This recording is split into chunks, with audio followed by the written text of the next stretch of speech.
Hello and welcome to this video. And on this video, I've got a special guest. I've got Wendy Kirkland. How are you, Wendy? I'm good, thanks, Andy. How are you?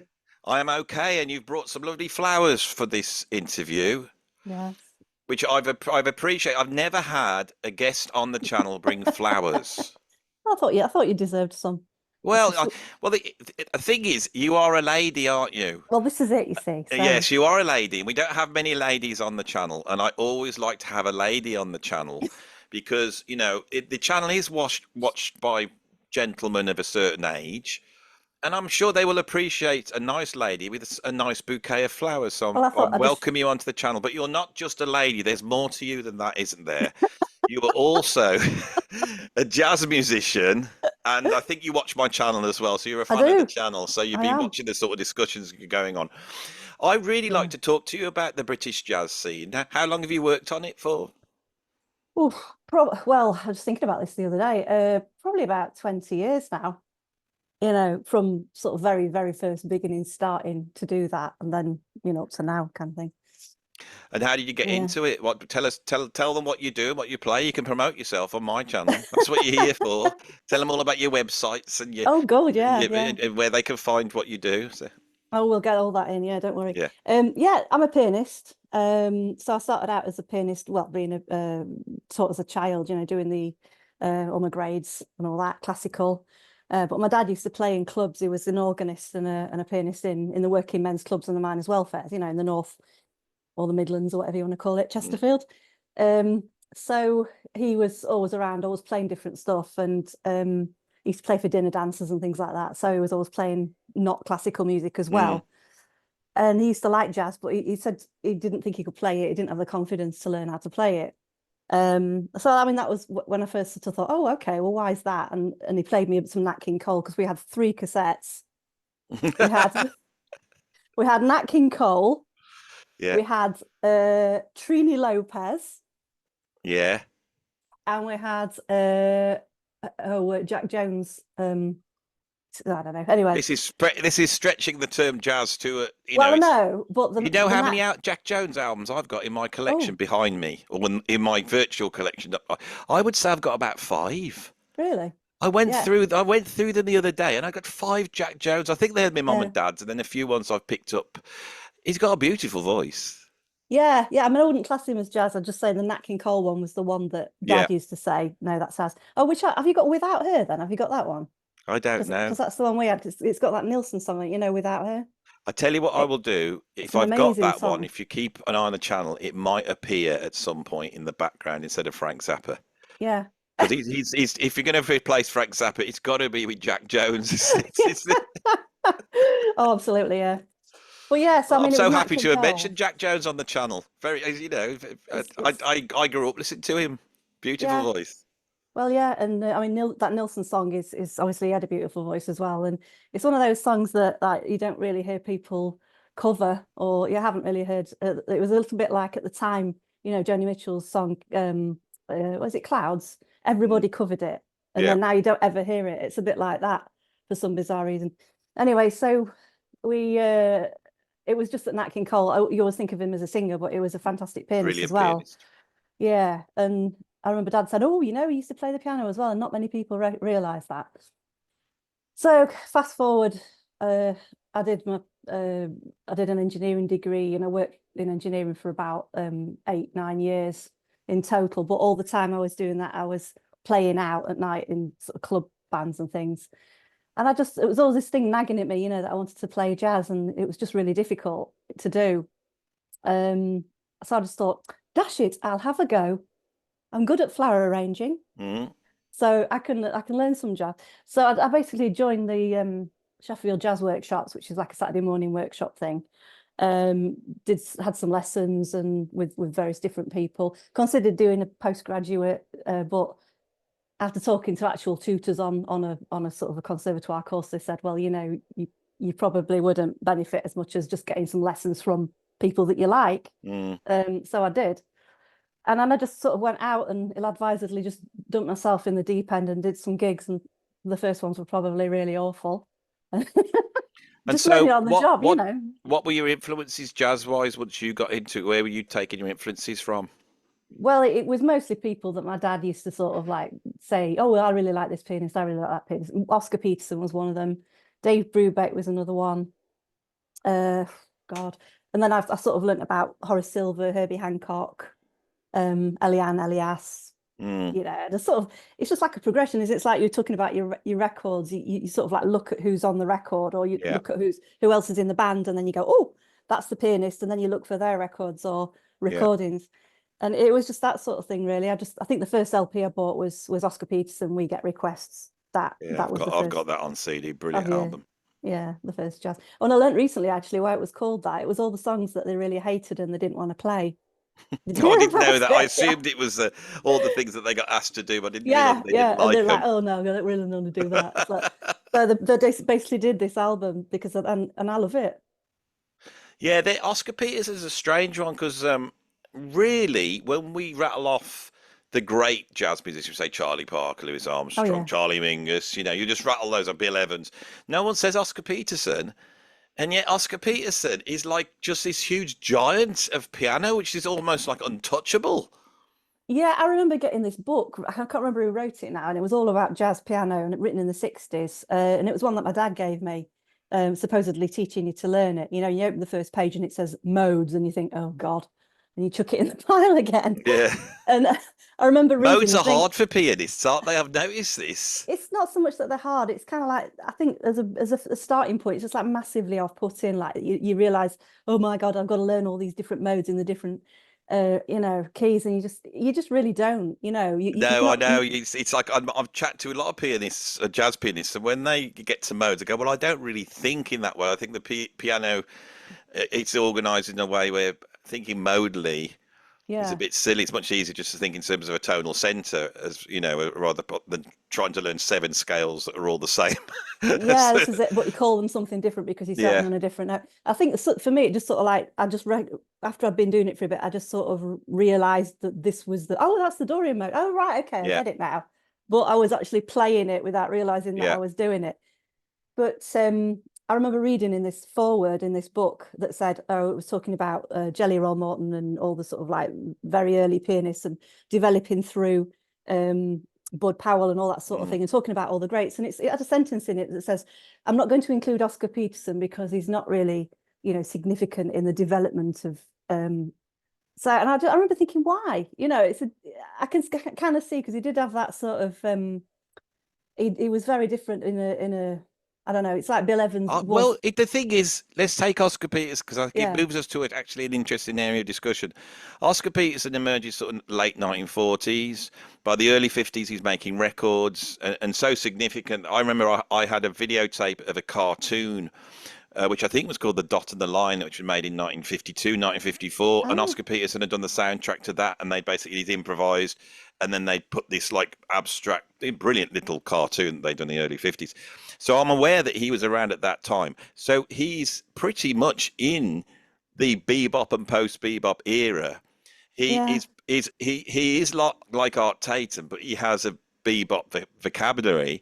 And in terms of virtuosity, he's on the same level as Bud Powell, if not beyond it. And Bud Powell Mm. gets labelled as also the virtuoso, but so is Oscar Peterson. Now, I think the reason is we are talking around something that has come up on my channel is the fact that Oscar Peterson is Canadian. Oh, okay.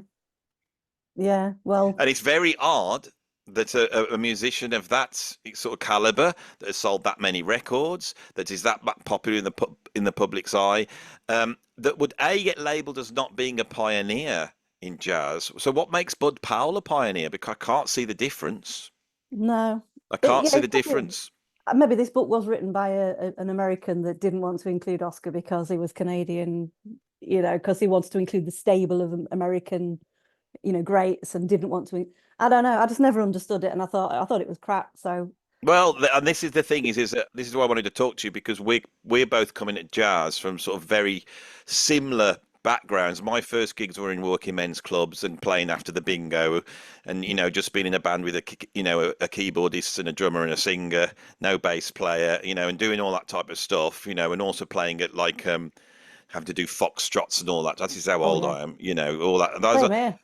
And that's culturally where we come from. Now, the interesting thing with jazz, and I've become very aware of this doing the channel, is that jazz is incredible in that once they start recording it in the, the late teens, early 1920s, very quickly it goes around the whole world. Mm, And so, by the time you get to the 1930s, late 20s, 1930s, we can start to identify not just musicians that are playing great jazz, but people like Django Reinhardt that are actually like iconic, mm, innovatory musicians. So there's a strong argument in jazz's, plus 100 years history that for a few years it was American, but for the rest of the time it was an international music form that everybody was involved in. hmm But there seems to be a territorial aspect to jazz.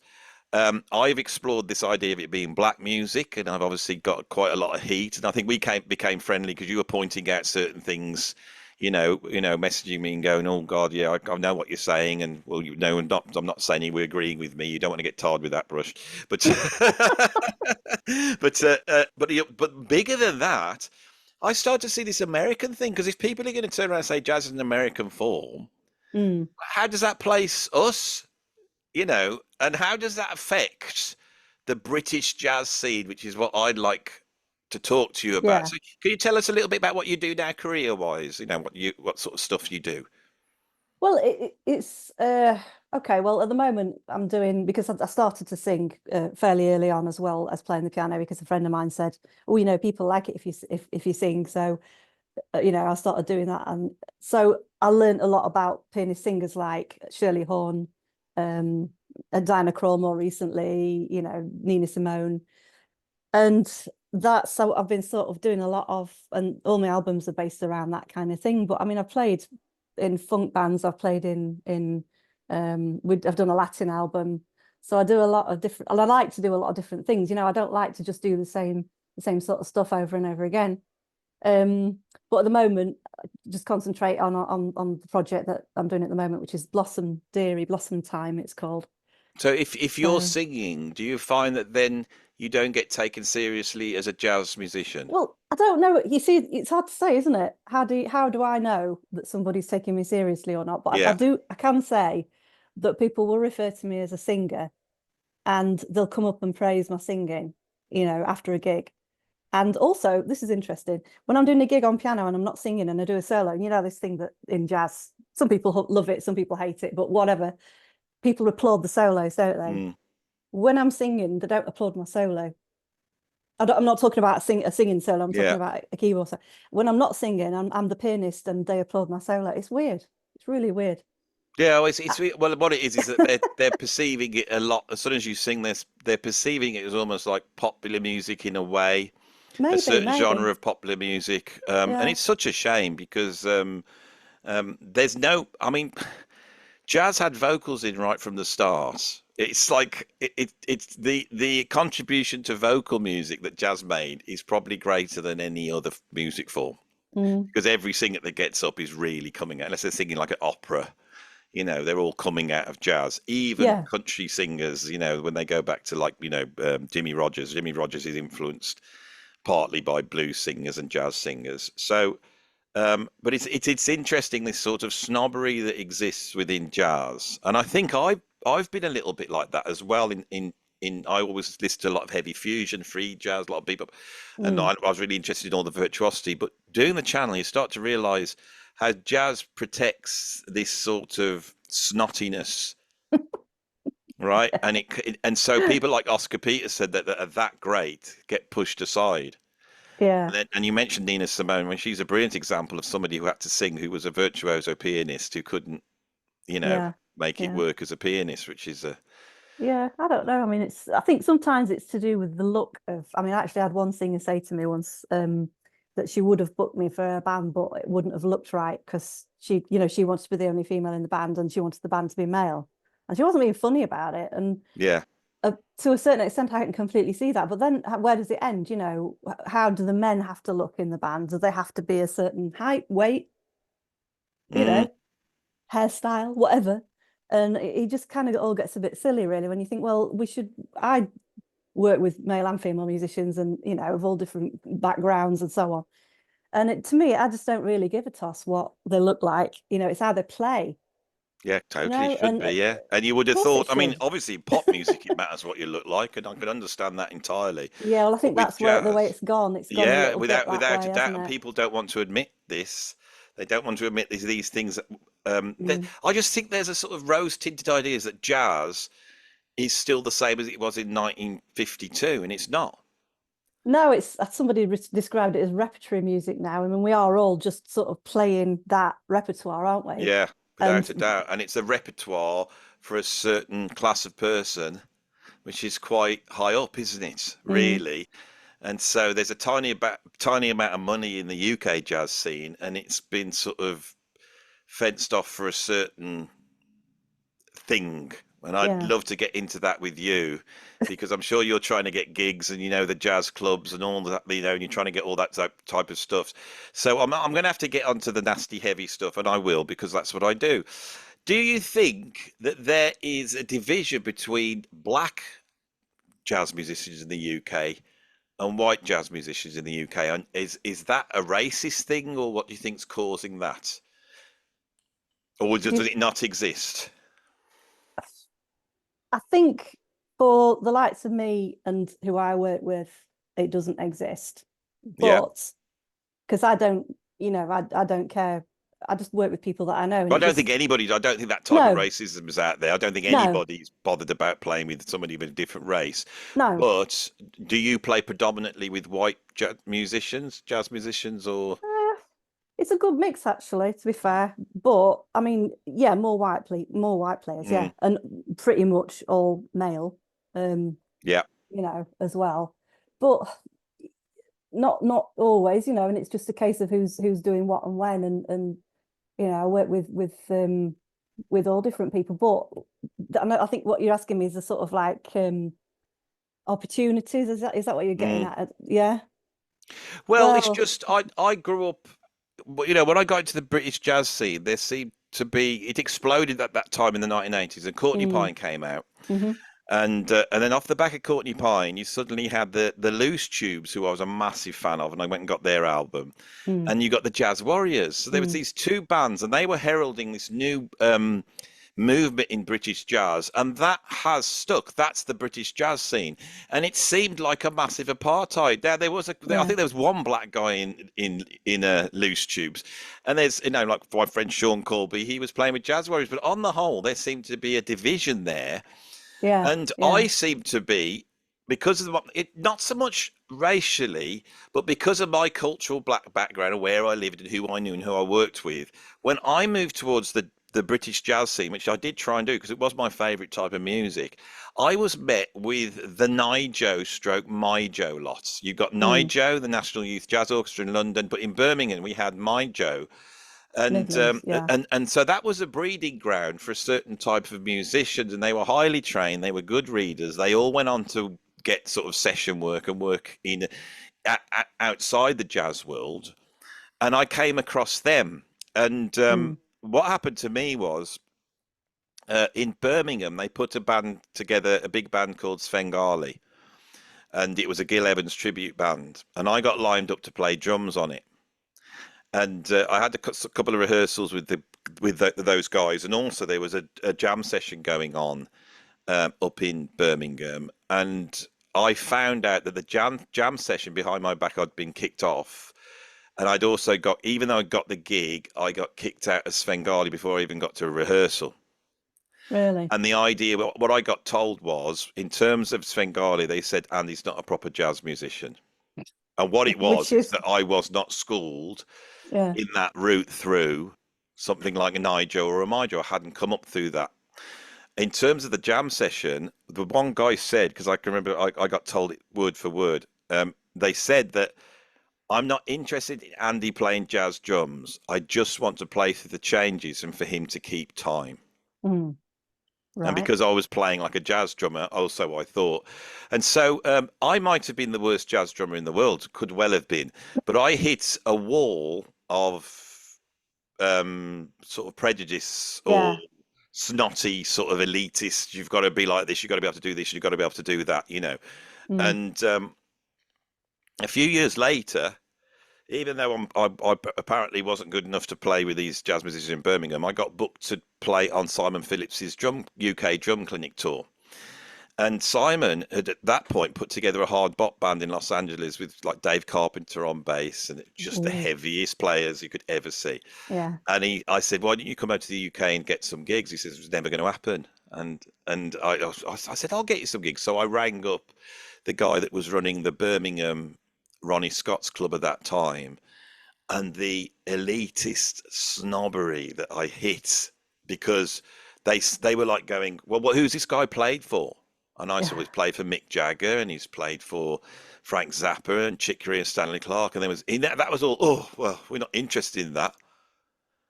And No. the bloke turned around and said, "Look, I'm trying to put together a gig with Yuri Kane."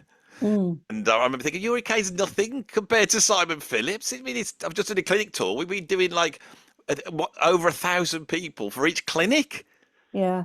But And and I suddenly became aware of a certain snobbery in the UK jazz scene, which I felt was rooted in the fact that none of these musicians were proper American jazz musicians. It was always like, "Oh, this guy's nearly as good. He could play with the American guys." And I remember when Courtney yeah. Pine got to a certain level, they then put a tour together and they got Dennis Chambers on drums. That was the thing. And I always felt there's a massive insecurity in the UK jazz scene. So they Yeah. have to be Yeah. even more snottily jazzy than everybody else. Now, I think this has gone away a little bit. I think in London at the moment, there's a cutting edge stuff going on, Mm, but it's probably because it's outside that sort of it's outside the mainstream of the sort of colleges, that yeah. college jazz thing that you get in America. Yeah. But Absolutely. what's your take on that? Do you think that's about right? I mean, have you had any experiences like that? Yeah, actually, not in sort of for the same reasons, but I mean, well, actually, I think for similar reasons, to be honest. And when I mean, I'm supposed to be talking about being a woman in jazz. You don't Mm, really know what sort of goes on behind the scenes, and you don't really know what people are sort of thinking or saying, or um, but you just know that you're not getting a gig because of some reason, yeah. and that is a lot of it is to do with, I think, what you touched on there, that they're not sort of linked with a school, or you've not gone to this college or whatever, and I've and this is just the case. I would talk to other people; they have the same problems, really, and so I don't think it's personal. But you don't get a gig here because you're not bebop enough. You don't get a gig here because, oh, this guy said to me recently, this is really funny. He said, "I am not familiar with Blossom Deary's music, but I suspect it will be too mainstream for our audience." That's But exactly what I'm on about. It's so he's like never heard of her, it's right? that But he already knows what she sounds like, yeah. and It's like therefore I it's feel not good like enough. I feel like saying, "Look, if you don't know who Blossom Dear is, you shouldn't have the job." But they're saying that from a position where they are showing that it's virtue Ignorance. signaling Yeah, because yeah. it's like that famous thing when Sting rang up Ronnie Scott, Mm. said, "Can I play your club?" Or what the message passed on, and Ronnie Scott turned around and said, "Who the hell's this string?" Which is and it's that thing of not knowing, not Yeah, knowing. but it's just not just that. It's also that he's so confident that even though he's never heard of her and he's never heard of Yeah, me, he doesn't want me at his club without even knowing what the material is. exactly, It's exactly. I am too mainstream, or I am too straight ahead. I think that was the word he used for his audience, and that audience will probably absolutely bloody love what we've done, because it's a mixture. Well, We, it's jazz. It is down to the players, and the thing is, a jazz musician can play in any single context. If yeah, Herbie Hancock turned up, he rocked up and decided to do some Blossom Dearie song with a singer doing Blossom Dearie, I don't think he would be suddenly any the worse than he always is, because the absolutely whole not. point No, is the musician gets to say what they want in the form. They don't understand the music form. no, I can remember when I was teaching back in the old days, the really talented kids, they wanted to go towards jazz, and we used to send them up to the Birmingham Conservatoire to go on that jazz course, yeah, yeah. which was very good at training a whole generation of people of not having any of the skills to actually work commercially in the music industry.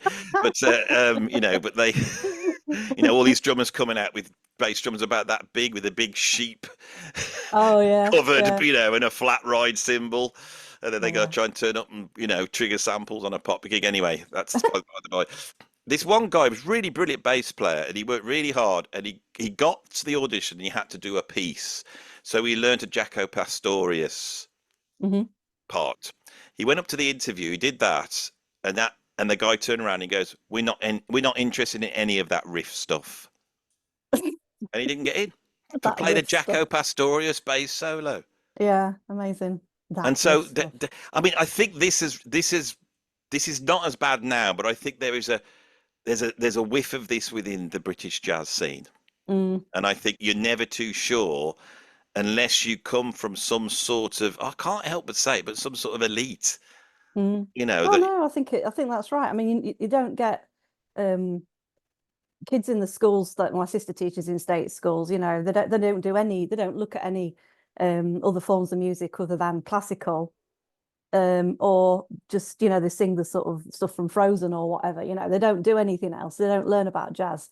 And it's always the kids that come from better homes, if you like, that know about jazz. And I often wonder how they know about it. It's because, you're because not gonna, it's the domain. It's jazz is no longer the music from the street, yeah, from yeah. the outsider. It doesn't represent that at all. It's the music of the elite. Mm, And so, if we sit here in the UK and put on the Young Jazz Musician of the Year, every single person you're looking at seems like they must be friends with Jacob Collier. That certain look, oh you God, know. yeah. And the other thing I noticed about last time, and they were all, they like to do a cameo of them all before, and here's me at home with my Mac and my garage Yeah. band, and they're all sitting there going, no, no, I write music as well, and all this sort of thing. And you think, oh, for God's sake, let's have somebody that's not dead posh on, can we?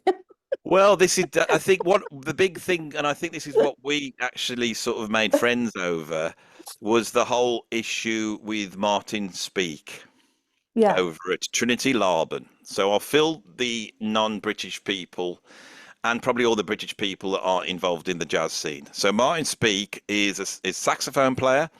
He emerged in the 1980s in the band Itchy Fingers, which was a saxophone quartet. He won the beating Andy Shepherd, I think in around about 1986. He won the UK sort of jazz group awards thing that was on the television, and so he was on the TV, and I remember him from doing that. He's since gone on to have a relatively illustrious career, landing a job teaching jazz at Trinity Laban, which is a very prestigious place to teach. And the college asked for, they put out some things about fighting against racism on the British jazz scene, and that things that could be done to counteract that. And Martin turned around and basically said, well, I don't think there's that much bias against black people on the UK jazz scene, and it's much more complex than that. I probably explained that in a bit in not a hard enough way. But maybe I should say, he came out and said that there's no prejudice against black people in the UK jazz scene. That and he sort of hinted, I suppose, that it's easier if you're black to get certain gigs, pointing at sort of the legends in the UK jazz scene, the people like Courtney Pine and Julian Joseph and all those guys with their OBEs. I think he mentioned that. Now, taking away whether he's right or wrong, he could be extremely wrong and not should have not said it. But he has now left the job. No one will give him any gigs. His career is now over. Now, I always find that really upsetting. I think we need to be able to cope with different opinions. If you shut the guy up and he just have to go off in like a hermit under a rock, he doesn't get to say the counter argument. Now, when I read it, the overwhelming thing for me was that emails going out in Trinity Laban. What Hmm. kids go to Trinity Laban? I tell you who doesn't go to Trinity Laban.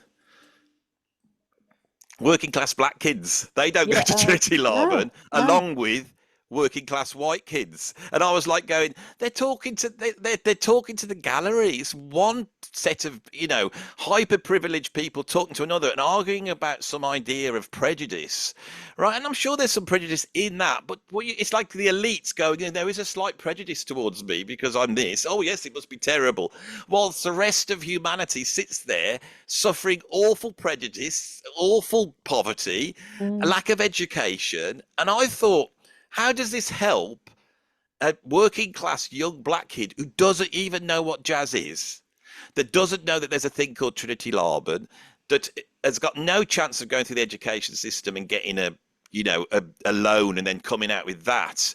I mean, who wants to land themselves with the loan debt of going to a London college to have got a course in jazz? Yeah, I mean, true. who who could afford to do that? Who could afford to do a degree in jazz, come out of it with maybe, if you're in London, it could be 100,000, 200,000 pounds worth of debt, and then launch a career in jazz? I tell you who could do that. Rich people with rich parents. And they could record their albums and do their gigs to their family and friends and feel very proud. I think it stinks, and Yeah. nobody wants to call that out. Now, that is what I find. That is it. I don't know what it's like in America, but here in the UK, that is what the UK jazz scene represents to me. Well, yes, and I agree completely with all of that. You know, that's it. It wasn't the actual thing that happened or the person involved. It was the whole kind of can of worms that it opened up, and the way that he was treated was just abominable. Yeah, the way Martin was treated was Yeah, abominable. yeah, it was just like nobody should be treated like that, and I don't care who they are. No, And what they've done, well, you know, to a certain extent, I suppose. But you know, if it's something like that, I mean, I remember just thinking when I first read the email, because I thought, well, I need to read the email to make my mind up about this, because I'm not going to make my mind up about it until I've read it. So then when I did, I thought, oh yeah, no, yes, I agree with that. No, I don't agree with that. Blah blah blah blah blah. Notwithstanding, it's what happened to him, to me, that is yeah, just being just destroyed. yeah, for having an opinion that differed to some other people's, and because they were too, I don't know what the word is really, fragile to just stand up to. I mean, one of the things I thought was like when I was doing my degree, I don't want to make this about me, but it was like I was subjected to prejudice when I was an engineering student, because I was like, there was 3 women on the year 150 men. And I remember one of the lecturers actually saying to me, "You're never going to make it as an engineer because you're a woman. You're never going to be on site." And then I remember thinking, "You're full of shit, and I'm going to prove you wrong." Why By don't becoming people a jazz think? pianist. Yeah, well, this... but no, I graduated, and the first week I was on site at Drax Power Station, and I remember thinking, well, he was a stupid old codger, wasn't he? Why don't people think like that now? Why didn't anybody look at Martin's email and go, "Oh, stupid old codger, what does he know?" You know, That's why? part of it. He is a stupid old codger. Well, You and know, he's got he's and he's opinions and he's that prob I felt to criticize Martin. When I read it, I thought, this is an older man, and you have your career, and when you have a career in music and you get to his age, which is older than me, because I feel like this, you do look back on it, so you do have a bitterness, and you don't go, God, I did so much more. Which Martin could say this. He could say, I've done so much more than anybody else. I can't complain about chances because I had a career. I made albums and I did concerts and tours, and I ended up with a really nice job at Trinity mm, Laban. There's some musicians try and do this and they don't get anywhere. no, But musicians tend to look at their career and they get bitter and they compare themselves with other musicians. And I can see it's very easy to look at the contemporaries, which I think this is what was driving it. Because as soon as I read that, so anybody watching this, we hadn't planned to talk about Martin. It's come up, so I will put a link to, and it will be, I will put a link to some things that are countering what we're saying. It's the other side, the sort of more left-leaning identity politics side that really think that he was one of the worst people ever when he said this. So I'll put some links so you can get both sides of the story, because I think that's what this video is going to end up on is our opinion. What it really is two more white people having an opinion about it. So here we are. well, that is what some people are going to say, isn't it, in Of the course they're going to comments? say it. Of And course like, they're going to say that. well, Oh, you're just, Andy's back on that again. You but we've know, got opinions just like everybody else. It's why don't our opinions count? well, I wasn't totally on his side. Like the Well, old me codger thing. neither. I felt, yeah. Me neither. Some of the email, it does sound bitter, and I just thought, Yeah, oh God, but I know where he's not bitter yeah. against black people. He's No, it's bitter just about that. the He's just business. thinking of particular people and thinking, well, they get the Arts Council grants and they get all that, and so's got an OBE. I never got an OBE. Now, Yeah. when I went and looked at that, I basically spent an afternoon researching and researching, and I think I got a list of all the jazz musicians that had got Yeah, OBEs. And I what was saw very it. apparent was earlier on, it was the white guys. It was Stan Hmm. Tracy and Ronnie Scott. They were the ones that were getting those things. Hmm. People like Joe Harriott, absolute genius, one of the biggest geniuses, probably the biggest genius to come out of the UK jazz scene. What did he get? Nothing, a whole bunch of black musicians that were ignored. But Yeah, once you get to the 1980s, that it's predominantly more the black musicians, and I felt rightfully so. There's nobody to touch Courtney Pine on the UK jazz scene. I'm not, I loved his playing. What he did for the UK jazz scene was incredible. And what Julian Joseph did, who was the guy that really was the mastermind, I think, behind that big thing that happened in the 1980s, they deserve these awards, and they got them. And yeah, if you count it up, it's predominantly black musicians have got these awards. I 100% think they should have them. I think they're incredibly talented and they rightfully good. And what I think is that if there's any racism going on, thank God, and we should be proud that it hasn't affected these guys getting their awards. yeah, And this is the thing. When I read it, this was my thought. I thought everyone's been working against this for like 40 years, 50 years. Everybody's been trying to make the world less racist. And then someone asked the question, well, what's the jazz scene like now? And they hmm, go, well, I don't think it's as bad as it was. I think it's got better and I think it's okay. I think we've achieved some good here. hmm, And there's loads of examples of it, and I don't see it. And you say that, and suddenly it's like those people like, you shouldn't say that, as though they want this racism to continue existing because yeah, their position in the world is maintained by the fact that there is racism in existence. These people who get the funding, that have the organizations, the people who go and speak on these topics. And for me, it's an easy win. yeah, It's an yeah, easy win. And when I looked at the classic Courtney Pine group, which was Gary Crosby, Julian Joseph, Courtney Pine, and Mark Mondesir, they've all got OBEs or CBs or whatever they've got, except for Mark. right, Now, okay. I would argue the most incredible musician in that group, even more than Courtney, was Mark Mondesir, one of the greatest drummers of all time. And Hmm. I thought, wonder why Mark didn't get it. And I tell you why. Because he played with John McLaughlin and he played with Jeff Beck and he played jazz rock and he played. And I'm starting to think the territorialism isn't so much to do with race. It's a lot more to do with this sort of elitist, snobby jazz thing. And Mm, as soon as you go away from that, like Oscar Peterson, who was basically sold records and wasn't American, hmm. I think that was his thing. So he doesn't get counted.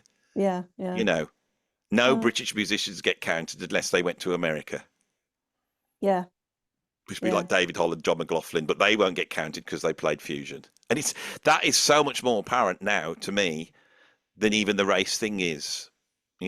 And so I yeah, think there's a feeling in the UK which is very strange, is that you've got black jazz musicians, then you've got American black jazz musicians, and saying when we say the music is black, we are referring to American culture.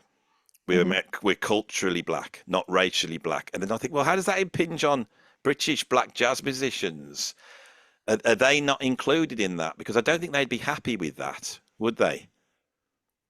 I don't know.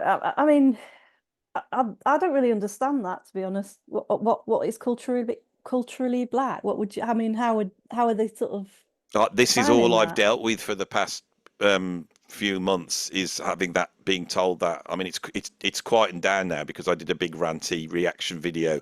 So the idea is that if you start to say it's a racial thing, so if you say Hmm. black jazz is black music because it racially they created it, and you go, well, what about the Creoles? They weren't fully black, and some of those Creoles were actually white, and some of them were black, and then you've got all these different people, and they go, yeah, but it's not about that. It's a cultural thing. If you go to America, there is there's a cultural thing to be a black American, and I think there is, and I think I've got something to observe about it, and I don't think it's the way they describe it. So when they say that jazz is black music, they say it's music created from people who are culturally black.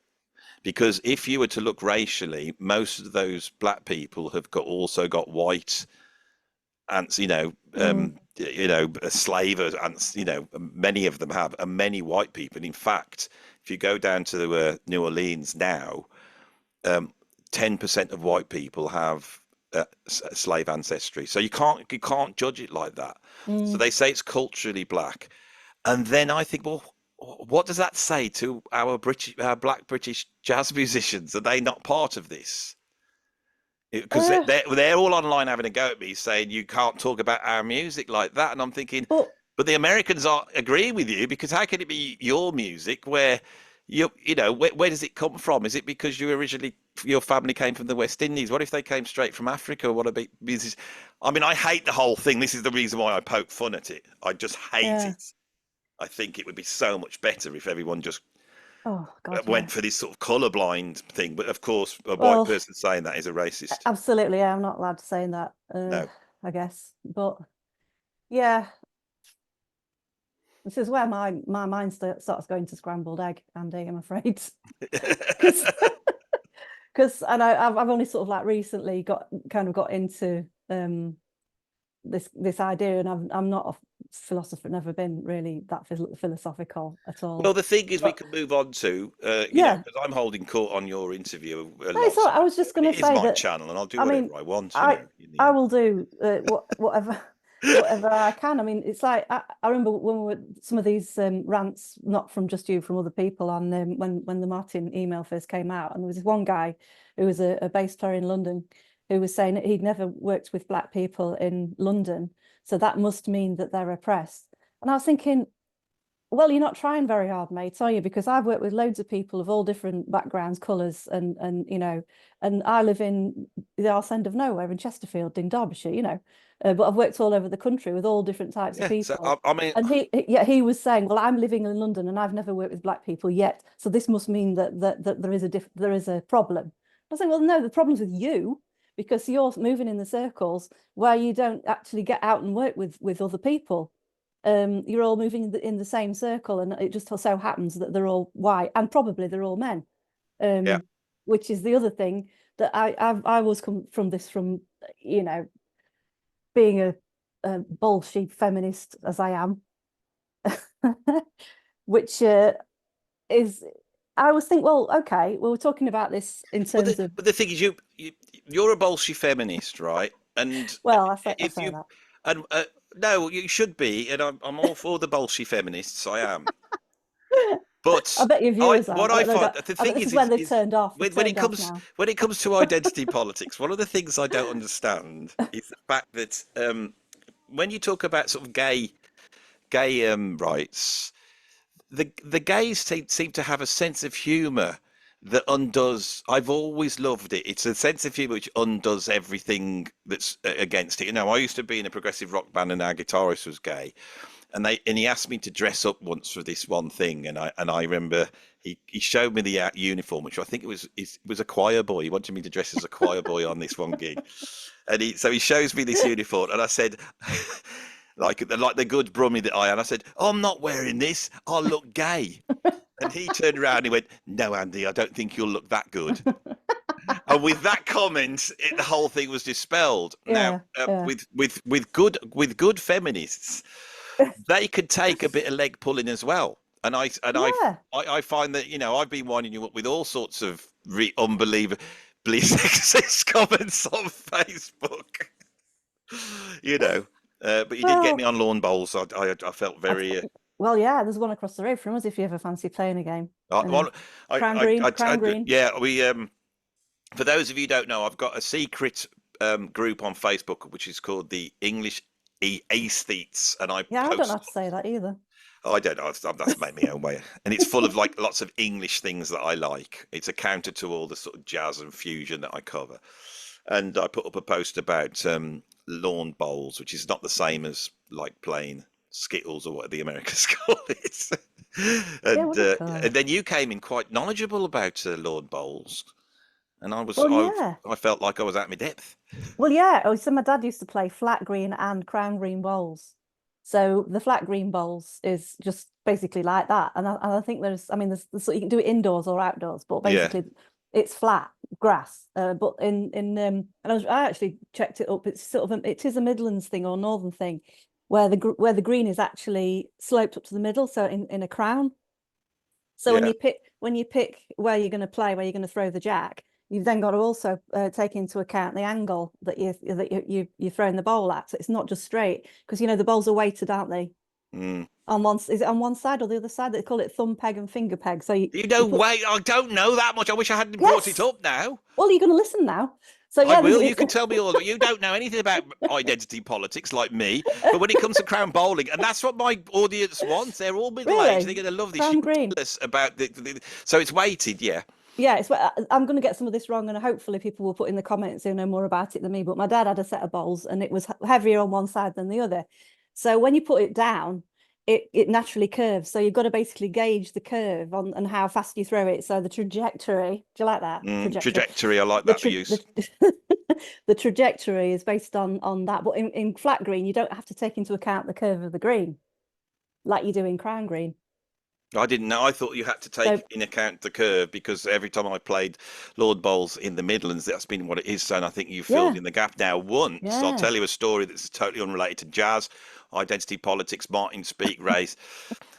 I was going out with a girl. She had to go to this party. And I went to the party when I arrived. It was at a bowling ring and they were having a big Ah, bowling competition. So they said, would you like to be involved? I said, not particularly. They said, well, you should because everyone here. So I got involved. So I get called up and I win my match. amazing. I had to go on to the Yeah. next round and I won that. And eventually I won the whole thing. No, that's And I'd never amazing. really played it. Yeah. It was That's just weird. I think because you know, when you just don't want to do something. mm, And so I was just going, oh, just throw it. And because I was doing that like some Zen thing, I just kept winning. really, that's Yeah. amazing. It's the No, only it's thing I've ever won sport-wise was that bowling competition. really But moving back to the whole thing, well, you know, what I was saying about you know, the identity groups being different. Um, if you were to say, I don't think that there's as much chance for women jazz musicians as there is men, that would get a lot of sort of yes, I agree, but I mm. don't think anybody would lose their jobs. No, this is it. You see, that's what I was just when I was talking about being a bolshy feminist, which I'm not Yeah, really. Um, I'd just like to stick up for women where I think there's a bit of a you know, an uneven playing field. And yeah, I was thinking all this time people are talking about all these different groups and so on, and nobody's actually saying. And if I had written that thing for Mark and replaced in Martin's email, if you replace, let me get this right way around, black musicians with male musicians or female musicians, you know, yeah, yeah, nobody would have batted an yeah. Oh, eyelid. yeah. And We should have a thing to bring in female magicians into jazz. yeah, and why aren't there so many coming into it? Yeah. Well, black musicians are really good at jazz, but women aren't so good at it, are they? I mean, Well, so I'm I mean, told, you know, name one, name one. name one that's not as good. Oh, I don't know, me. You Uh, said uh, yes. You said that's not Elaine as good. Elias, whatever her name Oh is. God, yeah, yeah, Obviously, Eliane Elias. absolute monster, brilliant pianist. I Yeah. am pulling your leg, and I Oh, think you know I am. You think I just think that a little bit of leg pulling in this, mm, where you can act like an idiot, you know, because basically, I think there is this idea among men that women can't play as good as men. I really think that exists. So I'm talking as a yeah, man. I yeah. go into my inner and I go, what is it? I've got it. It's in there. We've all got our prejudices, Mm, and I've thought about this a lot. And I think there's a sort of, you know, like men are quite competitive, and yeah, they I was just like going to to, say that. yeah. Well, you Yeah. tell me what you think on it because I think this is a very important point. Well, it is a competitive thing. I just think it is that. But that, I mean, that doesn't make any sense because music is not about competition, is it? And it never has been. I mean, unless you're in a piano competition where you want to win it or something Yeah, like that, that is competitive. Yeah, but on the bandstand when you're all playing together, there's this idea that if I was to play a really blistering solo, that would embarrass one of the other guys on the stage for some reason that I can't put my finger on. I don't understand what they're so frightened of. You know, I really don't. I've never got it, and I will well, I not think get what it. I'm discussing is I think that the whole point in opening up to everybody is that when it comes, say, to jazz, there seems to be a diminishment. When you watch Ken Burns, there seems to be a bit of the Ken Burns documentary, jazz documentary. There seems to be a little bit of a diminishment of the white jazz Mhm. musicians. You know, they're always, well, they're not, and they take their influences, and I don't like that because I think No. that they just can't be true. And I think it's the same thing with women. You know, is that there's this idea. How do I put this? I've lost my thread a bit.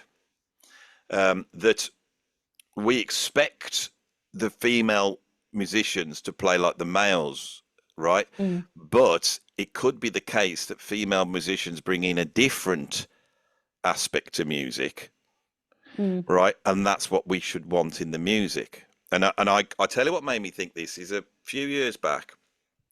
The girls, when I was teaching at college, they all came up to me and they said, all the boys are competitive. They all always trying to outdo each other. They're always getting the best things. They always push us all out. We can't get to do what we want. If I'm playing bass in a band and I want to play this song, and I could see this was going on. So Mm. even though I seem like this big anti, affirmative action thing, I said, right, we're going to have a girls only concert, right? Mm-hmm. And we organised it. I got a nice venue, and the gig was completely different. The girls, they went there early and they set it all up and they put lights up and they put cakes on and cups of tea and all that type of stuff. Flowers. Yeah, put flowers in. It was all that going on. But much more important is they all supported each other in Mm. putting on this gig. They Yeah. supported each other, and then actually invited some of the boys in to help them. Like, oh, the boys are involved. Can we have so you know that? And I just thought they're all working together, but the boys are working against each other. That Yeah. is. And I looked at the music industry. I thought that's what I've been plagued with. Is that you can't trust musicians because they're not there going, I'll look after Andy, I'll make sure he's on this gig. They're like, oh, I don't know if I want Stab you in Andy the on back. because Yeah. somebody said he was quite good on the last gig. I don't know, and I need a depth for this, so I'll get so and so because he's not Yeah. quite as good as me, and all that type of stuff. And Well, and I yeah. think that's the thing that the scene lacks Yeah, is bringing definitely. in all these different voices. Definitely. I mean, and not just the sort of competition between the boys, because I don't think all boys would. It's just some of them would be like that, and the others would just be wanting to, follow on and so on, peer pressure The and all girly that sort of thing. boys, the more effeminate ones, yeah. Yeah. Well, I mean, yeah, they'd Not that, probably, yeah, but I'm talking about proper men. yeah, Moustaches like Magnum PI, proper pipes. men. Yeah. Yeah. Well, what's a proper man? I think there's so many blokes out there that don't want any of that sort of No. over the top kind of competition masculinity pack that you've got to do if you're a bloke. And no, you don't. But yeah, I mean, it's just, I'm with you on the sort of like having groups of all girls together. I think it serves a purpose, but to me, the whole point of it is so that everybody can work together, so we can. So that's about telling the boys that, look, competition, it's not really what this is about at all. You're not here to compete against each other, and also sort of like helping the girls to cope with that sort of bullying, I think, that boys do. Um, What I could see was you going know, on was the creative ideas were different, and they were more thoughtful and quieter in a way. These ideas were, mm, so that like the boys would go, can we dress up as zombies and set the drum kit on fire? That would be a typical teenage boy show. And then the that girls sounds would say, great. "Oh, we," and this is a real one they did once. They said, can we do a show where we set the hungry caterpillar to music?" Yeah, no, I Which love they did, that. and it was great, And Oh, I did another show where we sort of divided up between boys and girls, and these girls did the hungry caterpillar, mhm. and the boys did this show about Oppenheimer and the sort of Oh, Manhattan Project. And yeah. once we got the two things separate, we were able to weave them together. This idea of a mother that is trying to get their child off to sleep, and then they came up with the idea of them placing this mother in in Hiroshima, so that and, Oh, and when they put those two things together, both things works. resounded. It's funny when you teach kids and you see this sort of raw identities of these people and you see how it all works. You do notice stuff. You can't use it as proof, but you notice certain things. And I definitely think that if we were able to get men and women to work together, which meant the Mm. men shut up and actually listen to the ideas. You know, that's basic. That's where the sexism is. I think is that it's like me talking over you the whole of this. That's what they're going to say. You didn't let her get a word in edgeways, Andy. That's You're all right. I typical know you like to middle-aged talk. bloke. I know you like to talk, but yeah, that's fine. That's fine.